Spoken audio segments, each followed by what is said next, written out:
नमस्कार दोस्तों, कैसे हो आप लोग। तो आज हम पढ़ने वाले हैं, जैसे कि हम जानते हैं सती प्रथा के बारे में आज हम पढ़ेंगे।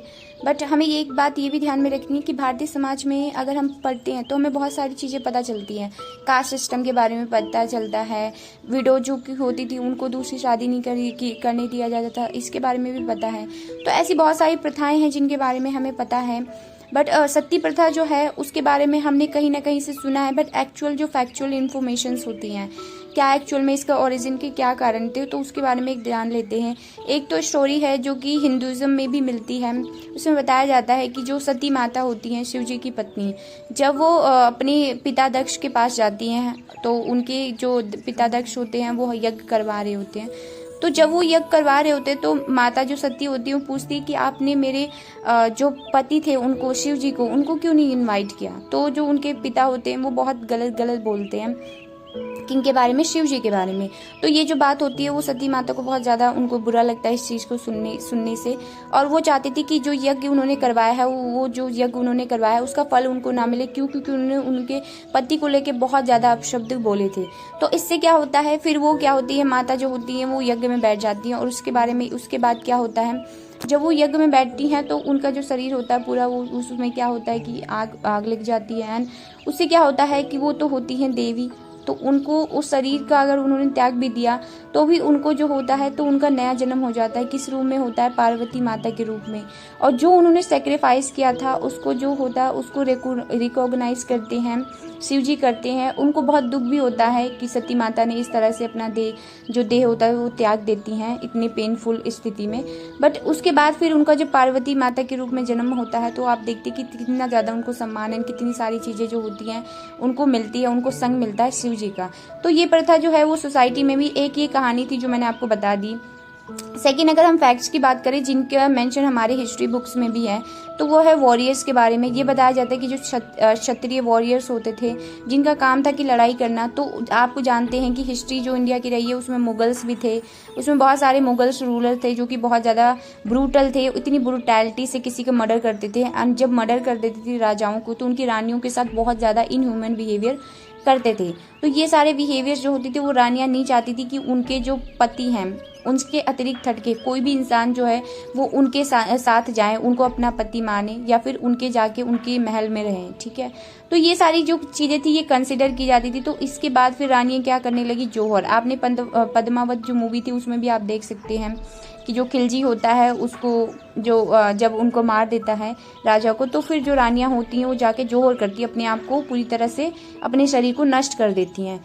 पर ये प्रथाएं जो थी वो क्षत्रिय कुल से बहुत ज़्यादा फेमस हुई। उसके बाद हम देखें तो पहले ये विलिंगली होता था कि मतलब मेरी इच्छा है, इफ़ अगर मैंने की, मैं या फिर कोई भी अगर अन्य स्त्री है वो क्या अगर अपनी इच्छा से चाहती है कि उसका पति जो है वो नहीं रहा। एंड पहले के टाइम पे कोई रूल एंड रेगुलेशन नहीं थे, करंट में है अगर आज कोई चाहे भी तो भी वो नहीं कर सकता। क्यों? क्योंकि आजकल तो सुसाइड को भी क्या माना गया है, क्राइम माना गया है। तो ऐसी चीज़ें आजकल तो कोई चाह के भी नहीं कर सकता। बट अगर हम बात करें उस टाइम की, तो उस टाइम पे अगर लड़की का जो होती थी या फिर जो फीमेल्स होती थी उनका अगर विल होता था तो वो ये चीज़ें कर सकते थे perform.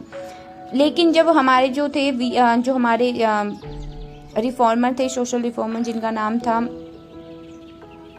Well known social reformer हैं जिनका नाम है राजा राम मोहन राय जी, उन्होंने इन सारी चीज़ों को एक्नॉलेज किया। और उनके बारे में हमने अपनी बुक्स में भी पढ़ा, एनसीईआरटीज़ में भी, कि जब उन्होंने देखा कि सोसाइटी में इतनी ज़्यादा चाइल्ड मैरिज हो रही है, सती प्रथा है सोसाइटी में, जो है कि वुमेंस को जो है एजुकेशन नहीं दी जा रही है, विडो रीमैरिज को भी जो है वो मान्यता नहीं प्राप्त थी, तो इतनी सारी चीज़ें एक साथ हो रही थी। तो उन्होंने देखा, तो वो थे तो हिंदू एंड लेकिन उन्होंने जब देखा कि हिंदू समाज में इतनी सारी कुप्रथाएं हैं तो उसके बारे में उन्होंने फिर क्या किया, उस चीज़ का विरोध करना स्टार्ट कर दिया। इस वजह से लोगों ने उनके ऊपर बहुत ज़्यादा सारी उनको कष्ट भी झेलने पड़े, बहुत सारी उनको सिचुएशंस जो थी वो फेस करनी पड़ी, बहुत ज़्यादा रेज लोगों का देखना पड़ा। क्यों? क्योंकि ये सोसाइटी में सारी चीज़ें इतने टाइम से थी तो लोग अचानक से ये सारी चीज़ें नहीं एक्सेप्ट कर पाएंगे कि अगर मान लो किसी को बोला गया कि नहीं ये गलत है, आप ये इनह्यूमन प्रैक्टिस कर रहे हो, एक इंसान को ज़बरदस्ती जला देना उसकी इच्छा के बिना। क्यों? क्योंकि उसके पति की डेथ हो गई है।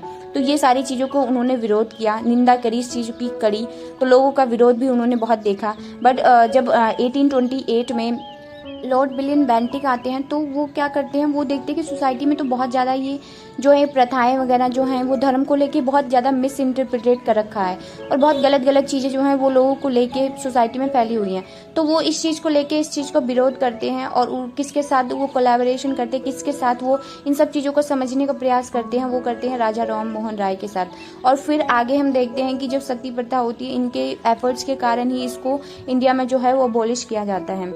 तो सती प्रथा के बारे में अगर हम कुछ फैक्ट्स देखें तो the Asian Hindu tradition called sati where in a widow would throw herself on husband's pyre and burn to death was initially a voluntary act consider courageous and heroic but later it become force practice. मैंने आपको बताया कि starting में तो अगर जो क्षत्रिय जो होते थे वॉरियर्स, उनकी वाइफ अगर इसको करती थी तो उसको बहुत ज्यादा करेजियस बताया जाता था। क्यों? क्योंकि अपने आप को आग में दे देना अपने शरीर को, ये कितना ज्यादा एक जो है ये बड़ा कार्य है, सच में अपने आप में बहुत ज्यादा करेजियस है। बट अगर किसी को फोर्सफुली आग में दिया जाए, किसी को लास्ट में इसको क्या हुआ, धीरे धीरे आके इसको फोर्सफुली कि ठीक है आपके पति चले गए तो आपको भी जीने का कोई हक नहीं, आप भी जाइए आग के अंदर।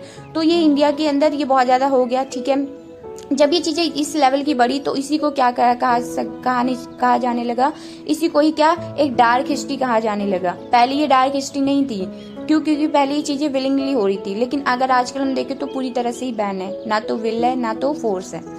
Historical records tell us that Sati first appeared between 320 CE to 500 CE 550 CE during the rule of Gupta empire के रूल में हम देखें तो ये चीजें जो हुई थी वो एस्टेब्लिश हुई। Incidents of Sati was first recorded in Nepal के अंदर देखा गया था। अगर कोई बोले इंडिया के अंदर है तो नहीं, इसका पहला इंसिडेंट नेपाल के अंदर था 464 CE, later on Madhya Pradesh in 510 CE के अंदर देखा गया था। The practice then spread to Rajasthan में हम देखते हैं कि राजपूत वगैरह होते हैं तो वहां पे for most number of sati cases happen over the centuries. Sati was at its peak between 15 और 18 सेंचुरी के बीच में इतनी ज्यादा सती प्रथा को जो हुआ था, हमने देखा इस प्रैक्टिस को किया गया। 1000 विडोज जो थी उनको बर्न कर दिया गया था और ये एवरी ईयर होता था कि मतलब हर साल 100 जो महिलाएं होती थी उनको जला दिया जाता था। तो आप सोच सकते हैं कि कितने ज्यादा एक जो थी एक एविल प्रैक्टिस थी जो हो रही थी। तो अगर हम देखें तो हर साल जो होता था वो 1000 से ज्यादा वुमेन्स को बर्न कर दिया जाता था, जिंदा जलाया जाता था। 15 से 18 सेंचुरी में बहुत ज्यादा कॉमन था। उसके बाद अगर हम देखें तो जो इंडिया थी और नेपाल जैसी कंट्रीज थी वहाँ पे मोस्ट कॉमनली ये चीजें जो होती थी वो होती रहती थी। उसके बाद जब इन चीजों के ऊपर एक्शन लिया गया, राजा राम मोहन राय और विलियम बेंटिक इन लोगों ने जब इस चीजों को एक्नॉलेज किया एंड उसके बारे में इन चीजों को एबॉलिश करने के लिए इतने सारे जो होते थे वो एफर्ट्स लगाए, उसके बाद ये सारी चीज़ें धीरे धीरे एबॉलिश हुई।